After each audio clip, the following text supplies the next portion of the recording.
Oh, you're asking me questions about cars now. Oh, there you go. That's it. You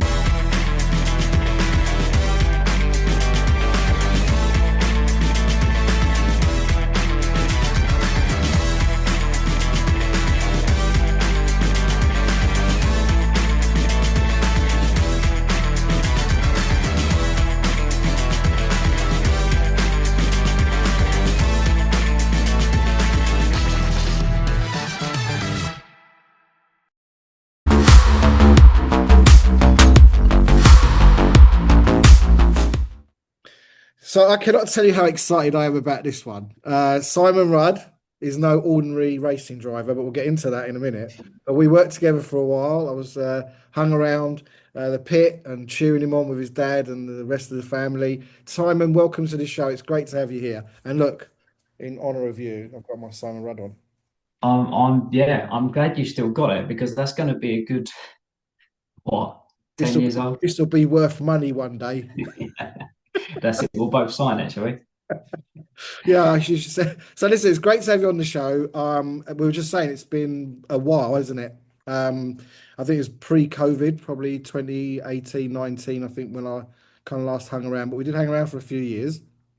We worked together, spent many hours in the pit lane hanging around with your dad, Phil Rudd, who's an amazing guy, and your mum, Laura, as you know. So just for our audience. So for our audience, just have a little intro, tell us about yourself. Yeah, well, from a racing perspective, yeah, I started back in karts probably when I was about 10 years old, I think, so quite a while ago. We did loads of stuff on weekends with it was me, my dad, mum, my brother. He did a bit as well.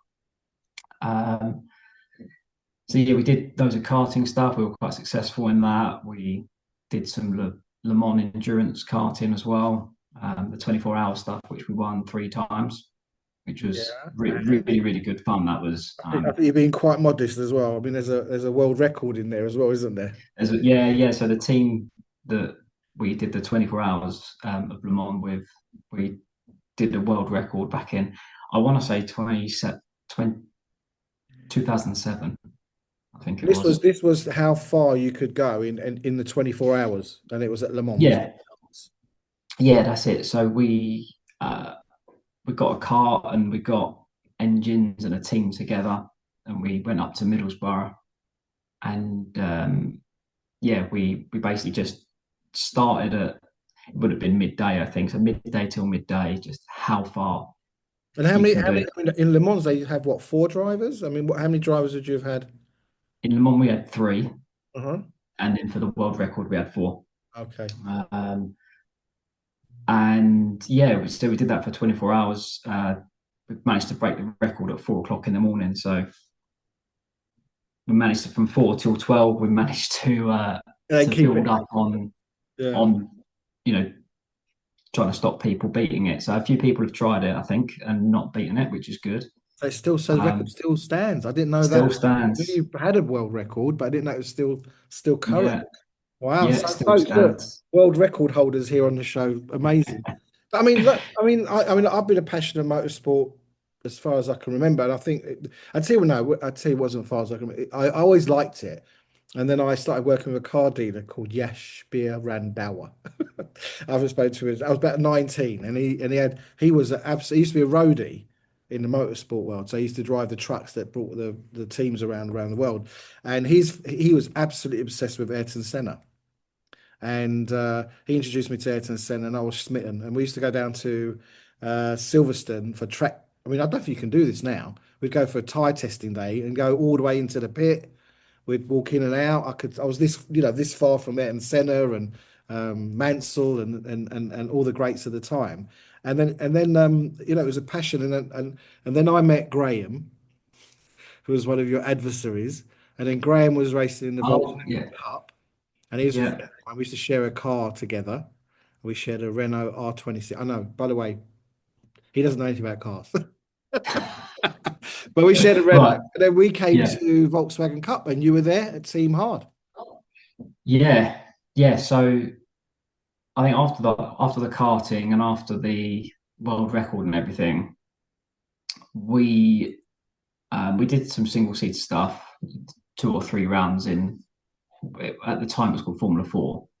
But then we wanted to try and do a full season in something. We got introduced to Tony Gillam, um, and then he introduced us to Mike Joseph of RCIB.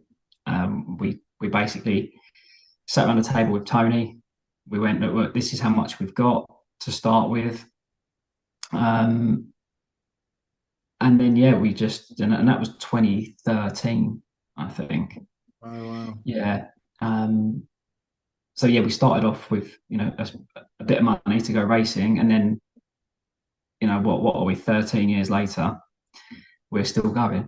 Still So going. but VW Cup was our first proper And it was championship, to be quite honest. a, it's quite a, I mean, I don't know if there's motor sport enthusiasts that get on a track every now and again, but going on a track and having the experience and doing that, which is what I have done, and racing is a completely of competitive, being competitive, not just participating is enough. I think it's a big step, isn't it? From in terms of road awareness, track strategy, it all changes. I mean, when did it dawn on you how involved it was? But I mean, I know you came through the ranks, so maybe it was gradual and it was over time. But when did it kind of make you go, there's a lot more to this than I realized? Yeah, I think that when we moved from karts into cars, it's a completely different environment. With the karting, like we were quite successful. You turn up, you drive, you go home. Um, it's all on one day, one morning, one evening, whatever it might be. But when you're stepping up into cars, it's not a full-time job, but there's lots of moving parts to it. So the driving part of it is probably the smallest part of the whole operation. That 20-minute slot, it's all the waiting around. Yeah, That's a bit like being in the film industry. A lot of waiting around, a lot of prep, a lot of anticipation. Then it's go, and then it's intense, isn't it? I mean, it really is. I yeah. did a talk in 2018, and I shared my passion for cars. And you were in endurance back then. You was driving GT In endurance the Janetta, yeah. in the Ginetta with Tom Barley, right? And I did Mhm. this little clip of you driving in the car, and it was like I think it was about 2 minutes, and it was like.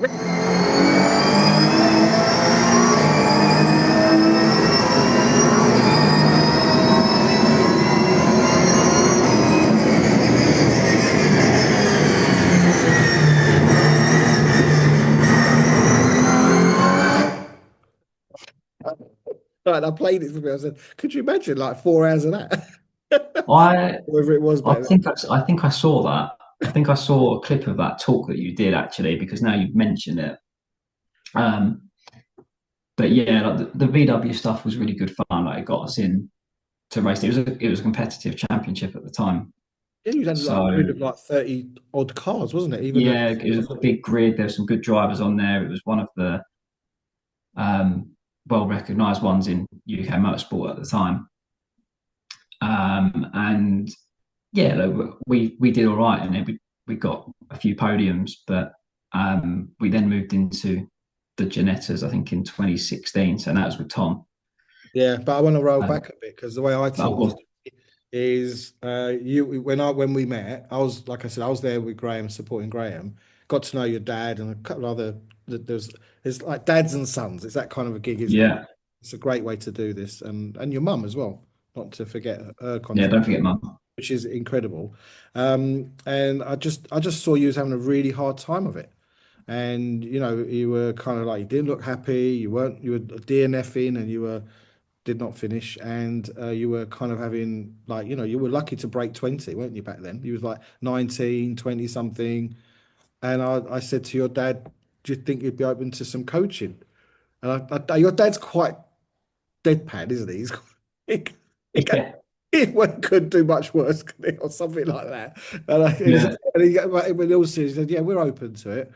And then we started working together, didn't we? We started working together, and I remember asking you what would be your dream. What would be a really dream result out of this process? And you said I should. It was like a fact. I should be in the top 10, and that was quite a leap from where you were. But you well, You knew that's where you should be, but you know you weren't getting there at that time. I probably said to you that I want to be winning, and then you probably just reset my expectations as How to we about we should get take to this the top? step by step. Yeah, I want to win. I don't yeah, know. exactly.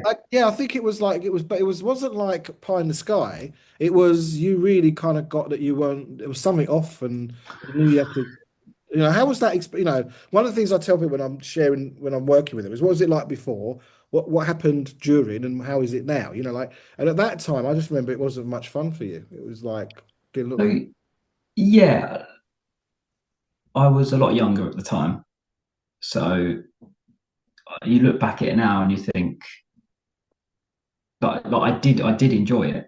I absolutely enjoyed it, but you'd probably find 95% of racing drivers want to win, if Mm, not 100%. So when you're going from winning everything in karting to finishing somewhere between 12 and 20, it's not it it's not as enjoyable as as winning, being competitive. I think it's not even winning; it's being competitive, and I'm a very competitive guy, as you know. So yeah, we and I don't know if you remember, I had a big crash at Silverstone, didn't I? Track. This is Silverstone, and the guy in the car is a guy called Simon Rudd, who I coach. And he had a 110-mile-an-hour crash into the wall at Silverstone. And when he got out of the car, he was shook up, really shook up. Imagine he's got roll cage and helmet and all the stuff that he's got. Now that's them putting the car back together in the pit lane. That's that car ready to go back on the road, on the track. Would you want to get back in that car and go out? yeah, I In the do. rain, I and do. it I got wrote photos. the car off. Yeah. And they Yeah. patched it up. Do you remember? They patched it up and they were going to send you out again. And I was like, I think I said that in the talk. And I showed a picture of the car They, before and well, after. they patched it up, and then the second race got cancelled because of the rain. Because it was all down to weather. It was shocking, wasn't it? And I think that was probably a bit of a turning point because then we then started doing our coaching stuff, which at the time I'm thinking, is this really gonna help me progress when we first started? But as we started doing it, and it's funny you mention it because I was clearing out my inbox the other day, and I've still got all of the emails and the links and stuff that you sent me, which I've kept. I've not deleted them, so you're all right. But I've got a little folder in there for Erkan. Um, You're and going to yeah, I don't know. make me cry now. You don't get emotional. So and I had a little read through them, and I genuinely think that the work that we did over that 12 to 18 months really helped, and I still use it today. I Mm, still find myself being a lot calmer yeah. But in and around that. there's one that I share is the one where we was at Brands Hatch. Yeah, greatest track in the world. Yeah, but you come over and you're like, oh, and you're looking like, I'm like looking at you, what the fuck's going on here? Like, straighten up, mate. And you go, I don't get on at Brands. And I'm like, what Yeah, are you talking about? I don't get on at Brands. And I'm like, well, I don't understand what you mean. You go, I don't get on it. Like you was like, I just wanted you to kind of really get what you were saying, and you weren't getting what you were saying, right? And I looked out at the track, and I'm like, all I see is like tarmac, load of grass, and some trees. What do you mean you don't get on at Brands?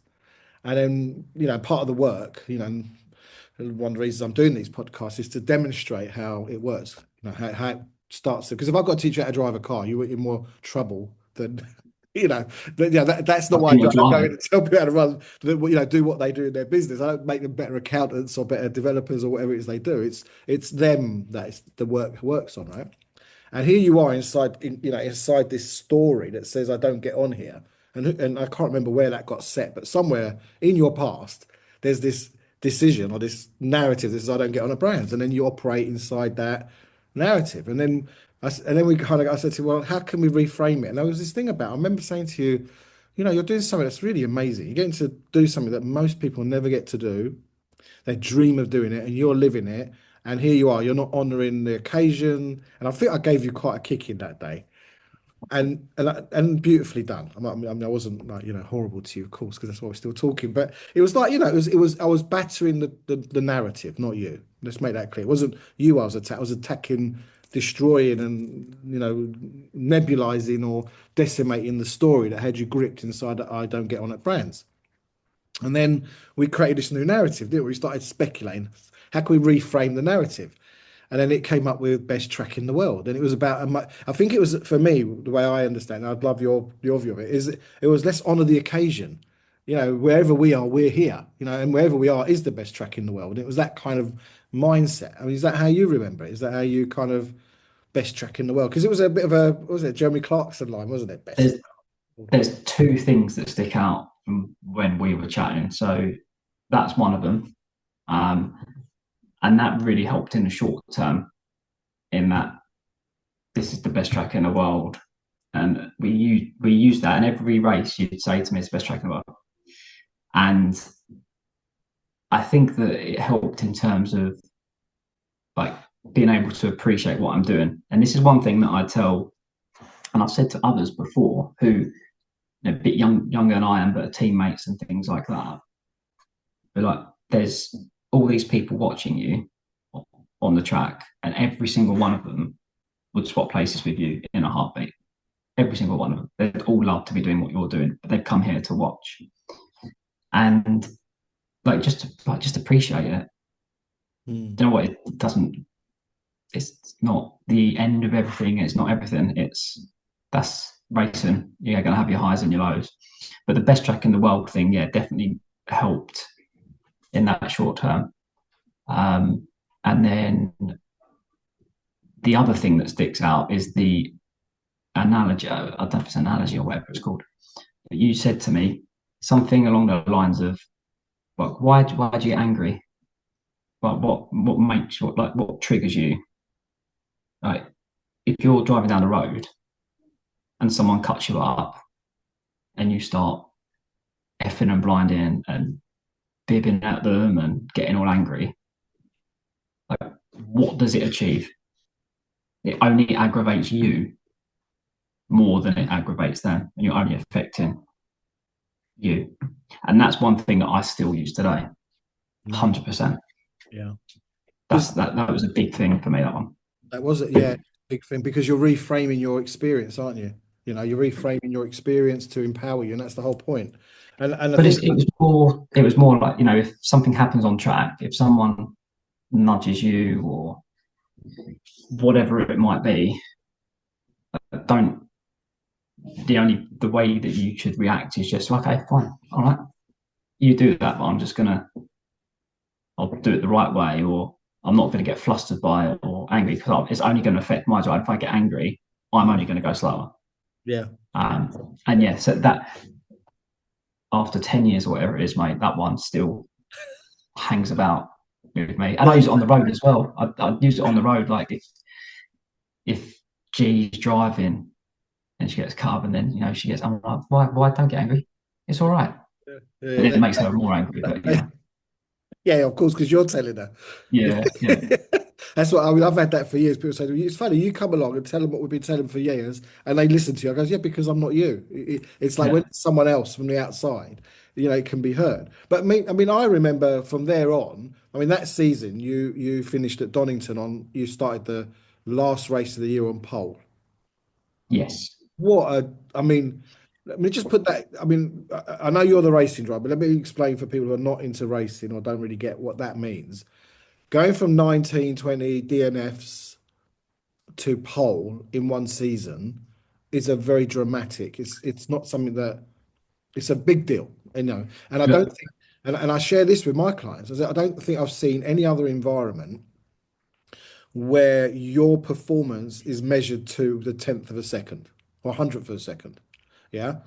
If I was measured that to 100th of a second, life would fall apart. That is an incredible performance bar, to be competing with 30 or 25, 30 people that are equally as motivated, as equipped, as committed, as passionate, and as, determined to have that position. To get a pole I know we see F1 drivers, Senna got another pole or Hamilton got another, and we kind of get climatized to it. But that further in the ranks of motorsport, that's an incredible achievement. And going from where you were to that, we were all absolutely super chuffed. And you know what? We that whole race, we were like this because Yeah. you led a lot of it, if I remember right. Yeah, that usually the races were 20 minutes, but this race was, I think it was the last race of the season, wasn't it? And it was a 40-minute It one, was which it they was added like we were in. And it was I remember, I think after 20 minutes, I would have won, yeah, ironically. yeah, yeah, I yeah. think at that time, it was do you know what, I'll take a podium here, and we finished second. I think it was And exactly right. We all thought because you was getting really because the other thing is you could have nudged each other, you could have come off, you could have, and I mean that is an incredible result to be on the podium second last. I mean that was like to me it was just it couldn't have been we couldn't have wished for better for you really. It was just amazing. no, couldn't. And then that then spilled over into the next season. So then the season after, I qualified pole first race and finished second, and then it was podiums on the regular, Yeah. things like that. So again, it was like a confidence thing, and then once you built your confidence, You kind of broke the seal on it, and you kind of got yeah, and it was like, yeah, I mean, from my point, and I'm sure you're doing a lot of other things in the background, not just having me work with you, but you're working with your team boss, you're working with the team. It was because that's the other thing I said to you. I think I remember saying something like, "Look, you got to remember, you are there to inspire your team and motivate them. Appreciate them. You lead the team, and then there was the sponsors. We started talking about how to, it's like developing your diplomacy and your charisma and you're not, look, I don't mean to be rude, but you're not the most outward going. You're quite reserved. You're what's the word for it? you're, you know, you're, introvert. yeah, I don't know if you're quite an introvert, but you're not an outwardly going imposing person. And it was kind of like for me, it was also developing it wasn't like motor racing, like a lot of things in life, isn't just get in the car and drive. The team's got to get a lot of things right. You've got to get a lot of things right. The sponsors have put the money in. They turn up to support you. It's like this whole hub of human activity. And I remember there was one race. I think it was GT. It might have been Volkswagen. I can't remember. And they had to change a wheel and they couldn't get the locking nut on, and it just put everything out of whack. Like it was Right. the smallest thing, and I remember and there was a GT. There was refueling as well, wasn't there? Yes.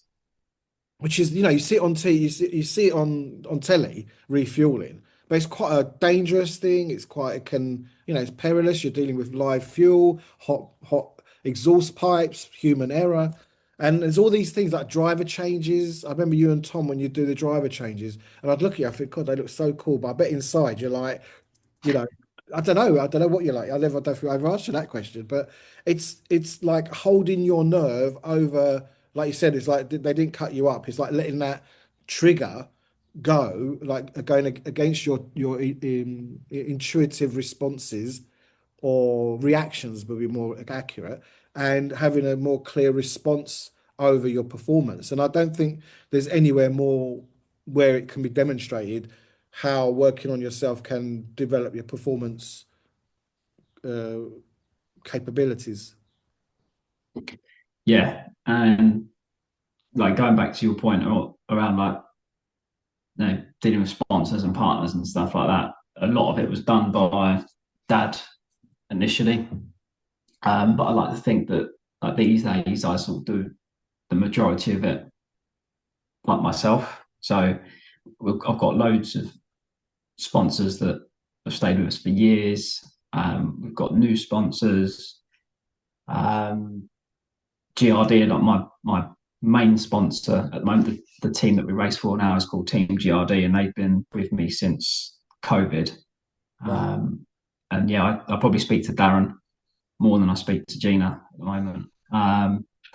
that's probably a good thing. Yeah, well, yeah, but I mean, he's brilliant, and the guys down there have been great. They've invested quite a lot over the last few years, but that's something that mum introduced me to them, but then I've picked that up and run with it.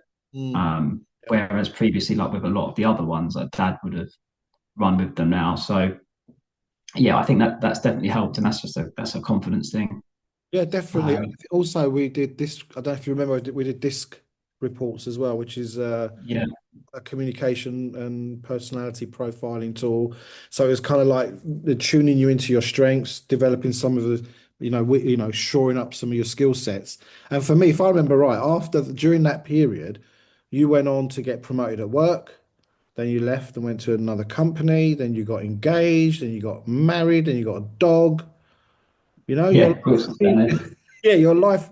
Because I was at your wedding. And it was really beautiful for me to be part of that.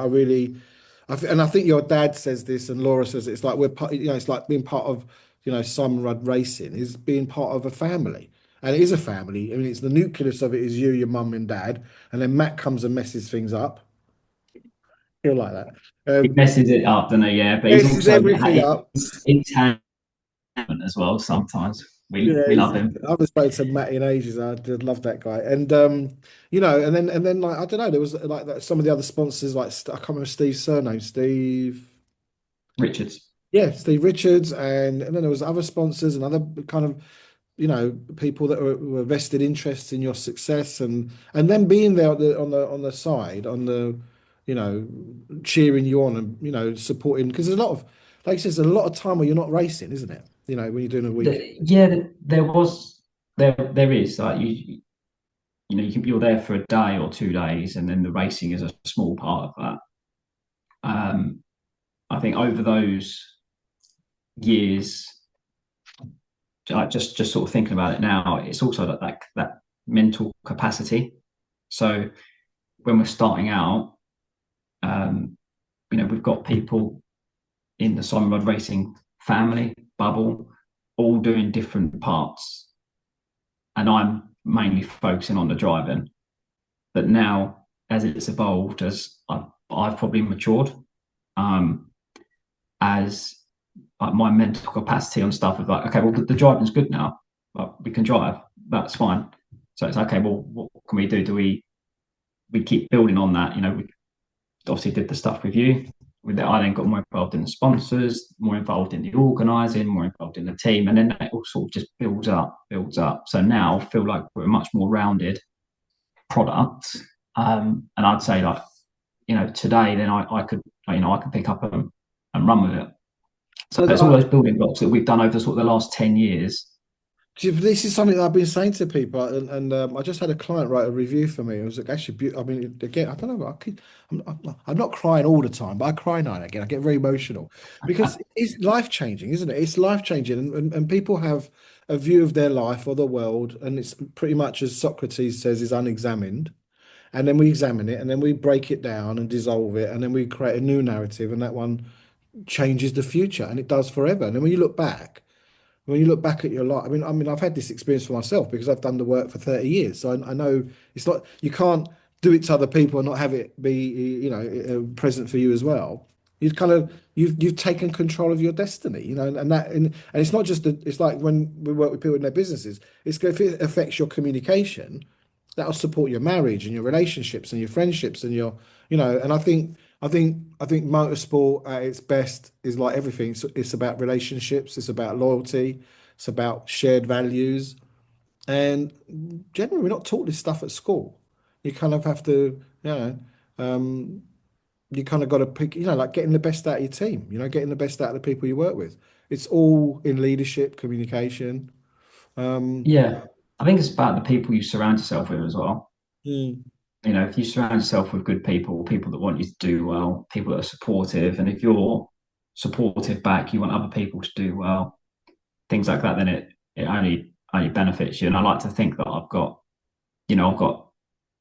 big network of friends that, people that come and watch the race, and they're interested in the racing and they want to have a good day out, but they're coming up there because I'm there. Yeah, and you think, well, I'm lucky to have that. So trying to give them time at weekends when we're racing, and when you've got like our garage at the race days at the moment, it's packed. There's 15 to 20 people in there every race because people are there to support. We're doing well. They want to be part of it. And it's just a good vibe. So there's a couple of things that stick out for me that demonstrate how much of a good vibe. So one, I remember Darth Vader turning up at the Oh, Donington. Donington. That was amazing. I got photos of that, so I'll go and look for those and I'll overlay those. And then there was, which I think was a highlight for everyone, was Spa. Yeah. I mean, Yeah, we did Spa a couple of times, didn't we? yeah. Spa was amazing. I love Spa. There's a picture somewhere. I mean, I might even have it. I can send it to you of everyone there, just around a table with beers and food and whatever, just having a good time. And there was a lot of people there. You got to think this is leaving midweek to go to Belgium, so people are having time off work, um, just to come racing. Yeah. I will try and find that picture. Do you remember well, I remember I think I drove the car. We had a chance for people in the team to drive around the track. And then we drove to Stevos. Is it Stevelos or something? Stabilo. Stavelo. So the police shut all the roads, and then we took all these Volkswagens. And every year someone would crash, Yeah, and yeah. park them up at the square. Everyone would get on it, and then they'd close the road and try Right and back. race back. And that was, I mean, that is just I've got pictures of people in the back of the car with their legs hanging out, and videos of, just an amazing crack. I mean, just. And although there is a huge amount of competition, and there's personalities, people don't get on, don't like each other genuinely, but overall, we're all in it. It's like well, if those adversaries are not there, you don't get to compete. You don't get better. You've got they what was it? I suppose Prost had Senna had Prost. If they have their nemesis as well. Yeah, And then there's one other thing I remember. I don't know if you remember this. And we did I did an exhibition at Excel, the classic car show, yeah, and you guys were generous. You and Team Hard were generous enough to join us for time there. And I remember we were having dinner on the Saturday night. I think the Sunday was the last day, and your dad saying to me, "I'm gutted. I'm absolutely gutted that I'm not going to be here tomorrow because my hero Nigel Mansell's coming." And I didn't know really. You know what I knew about Nigel Mansell? But I was a Senna fan, so I didn't really appreciate what that man had achieved. And then your dad kind of enlightened me about Mansell and mortgaging his house and putting everything on the line. And he had an accident, broke his back, and that year he became world champion. And your dad said, "Oh, do you know, I'd love to meet." I said, "Well, if you met him, what would you ask him?" And he said to me, he said after he had the crash, what was the first, like when he woke up the next day in hospital, what was the first thing on his mind? So me and my friend Matt, we were videoing and we went and found Nigel Mansell. I put a microphone in his face and I said to him, after your accident and da da da da, what was the first thought on Hi your Phil, mind? it's Erkan here. I love you, man. I love everything we've been doing together, and I've got a special treat for you because I love you so much. Here you go, enjoy. When you were told that you couldn't drive again when you had your accident, what was the first thought that went through your head? What kept you going? Just taking a notice as normal. Carry on as normal. And I just think that's something about. And I remember my friend, I mentioned him earlier, Yash be around hour, said Formula One drivers are a lot like other human beings. I guess to be at the top of your whatever it is, there's something about you that's very different. yeah. Attitude, your riskness, it's not just get out there and risk your life. You're not idiots. You know. Well, that can be debated. Oh, yeah, Yeah. yeah. But you know what I mean? But there's something very special that in anything that you perform at the highest level. And Yeah, you look back at it now, and some of the stuff you said there is sort of it's all within, like I say, the last, where are we, 2026, so 12, 13 years. It's been a long time. And we've done a lot of stuff. I reckon if yeah. you write all the stuff that we've done, it's probably quite a substantial list that a lot of people would love to have done.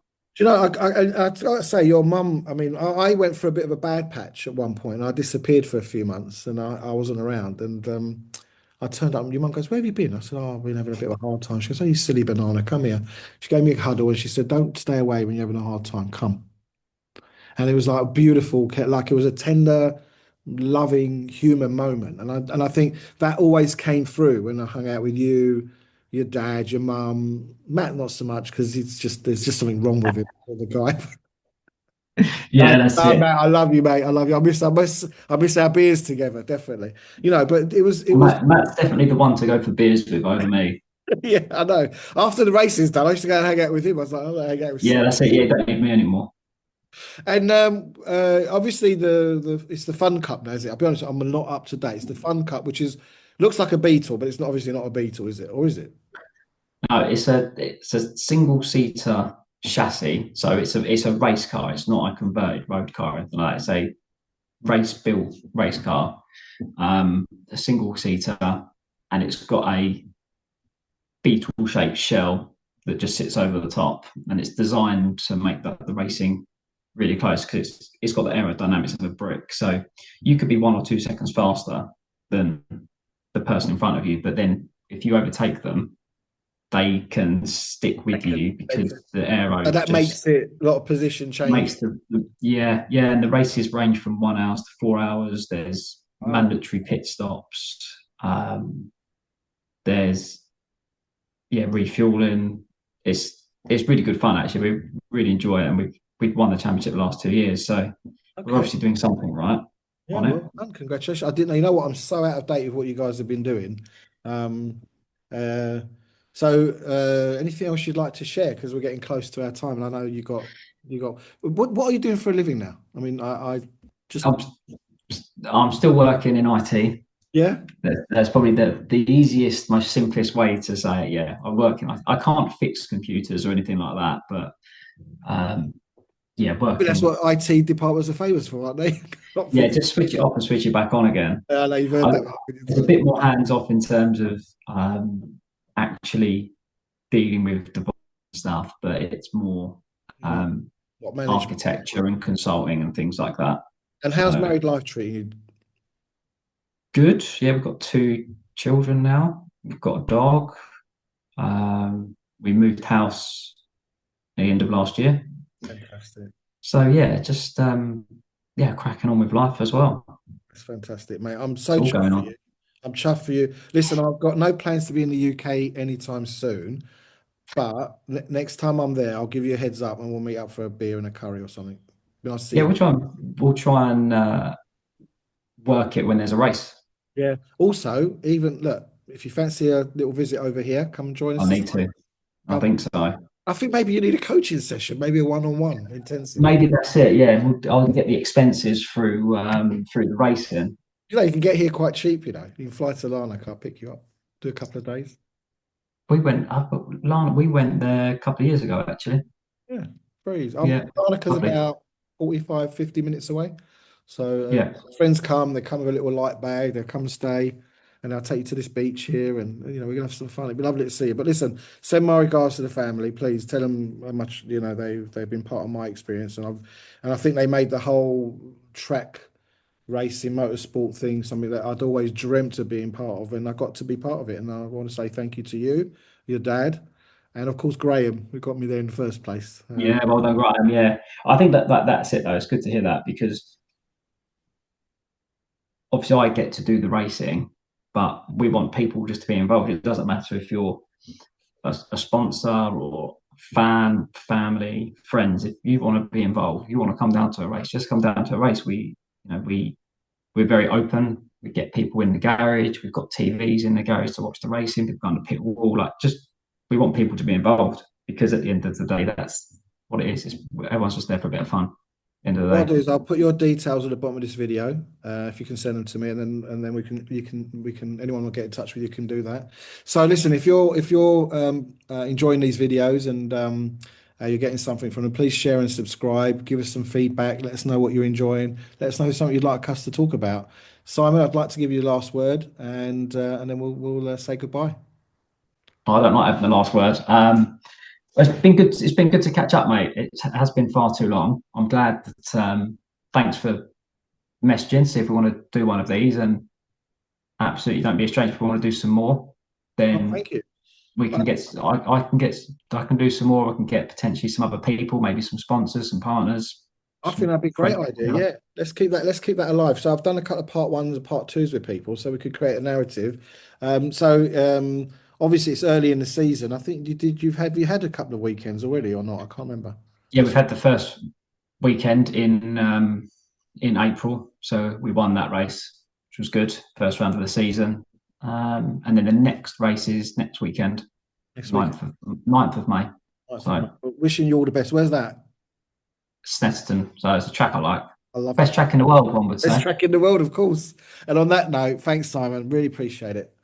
And cut.